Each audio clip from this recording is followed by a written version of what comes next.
महाकुंभ में मनोकामना पूरी करने वाला दिव्य वृक्ष आखिर कौन सा वृक्ष है? क्या आप इसके बारे में जानते हैं?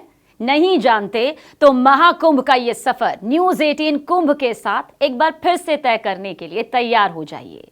नमस्कार, आपके साथ मैं हूं सबीना तामंग देशमुख। अक्षयवट, जी हां, बिना देर किए बताते हैं, वो वृक्ष है, दिव्य वृक्ष है अक्षयवट, जिसके दर्शन मात्र से ही सारी मनोकामना महाकुंभ में भक्तों की, श्रद्धालुओं की पूरी हो जाती है।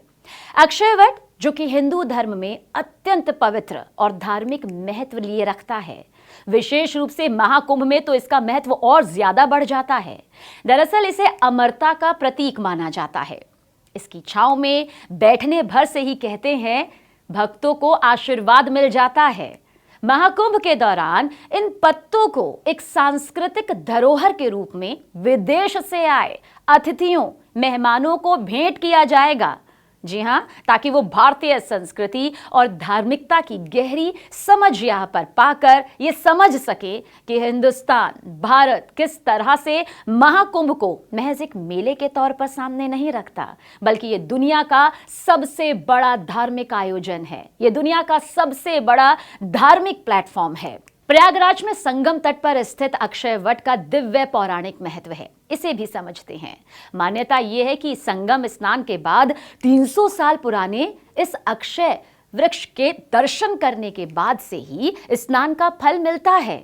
इसलिए तीर्थराज आने वाले श्रद्धालु और जितने भी साधु संत हैं, वो संगम में आस्था की डुबकी लगाने के बाद अक्षयवट के दर्शन जरूर करते हैं।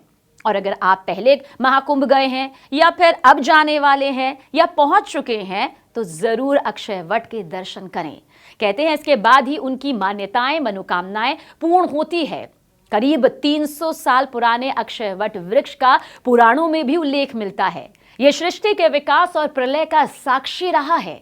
नाम से ही जाहिर है कि इसका कभी नाश नहीं होता है। यह अक्षय है।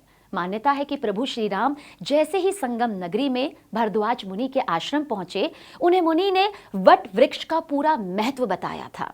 पौराणिक मान्यता कहती है कि इस वृक्ष को माता सीता ने आशीर्वाद दिया था कि प्रलय काल में जब धरती जलमग्न हो जाएगी, सब कुछ तबाह हो जाएगा, सब कुछ नष्ट हो जाएगा, तब भी अक्षयवट यूं ही हरा भरा रहेगा। मान्यता यह भी है कि बाल रूप में श्री कृष्ण, कान्हा इसी वट वृक्ष पर विराजमान हुए थे। बाल मुकुंद रूप धारण करके श्री हरि भी इसके पत्ते पर शयन करते हैं। तो ये महज कोई पत्ता नहीं है, साक्षात श्री हरि इस पर विराजमान है। पद्म पुराण में अक्षयवट को तीर्थराज प्रयाग का छत्र तक कहा गया है। अक्षयवट का उल्लेख वाल्मीकि रामायण में भी मिलता है। और भी समझिए, प्रयागराज में यमुना तट पर मुगल शासक अकबर ने अपना किला बनवाया था। अक्षयवट वृक्ष भी इसी किले के अंदर में आया। मुगल काल अकबर ने अक्षयवट के दर्शन पर रोक लगा रखी थी। ब्रिटिश काल और आजाद भारत में भी किला सेना के आधिपत्य में रहने के कारण तीर्थ यात्रियों के लिए इस वट वृक्ष के दर्शन बहुत ही दुर्लभ थे। लेकिन साल 2018 भक्तों के लिए खुशी लाया। अक्षयवट का दर्शन और पूजन सभी के लिए सुलभ कराने का बहुत बड़ा फैसला लिया गया। इसके बाद से किले में स्थित अक्षयवट का दर्शन यहां पर श्रद्धालु करने के लिए बड़ी तादाद में आते हैं। पुराणों के मुताबिक तो प्रलय के समय जब पूरी पृथ्वी डूब जाती है तो वट का एक वृक्ष बच जाता है, वही अक्षयवट है। इसे सनातनी परंपरा का संवाहक भी कहा जाता है और इसके एक पत्ते पर ईश्वर बाल रूप में रहकर सृष्टि को देखते हैं। इस वृक्ष का उल्लेख कालिदास के रघुवंश और चीनी यात्री हिनस्यांग के यात्रा विवरण में भी मिला है। देश में वर्तमान में 4 पौराणिक वट वृक्ष हैं।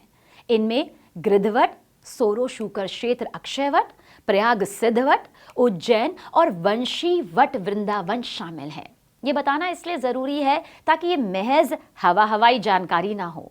आप अक्षयवट की महिमा को महाकुंभ में दर्शन करके जान सके, समझ सके।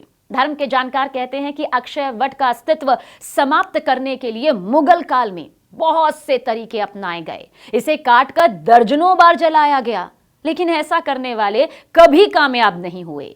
काटने, जलाने के कुछ महीने बाद अक्षयवट दोबारा से अपने स्वरूप में, अपने वजूद में आ जाता था। महाकुंभ में संगम स्नान के बाद दर्शन से श्रद्धालुओं को पुण्य की प्राप्ति होती है, तो इसके दर्शन आप जरूर करें। नमस्कार।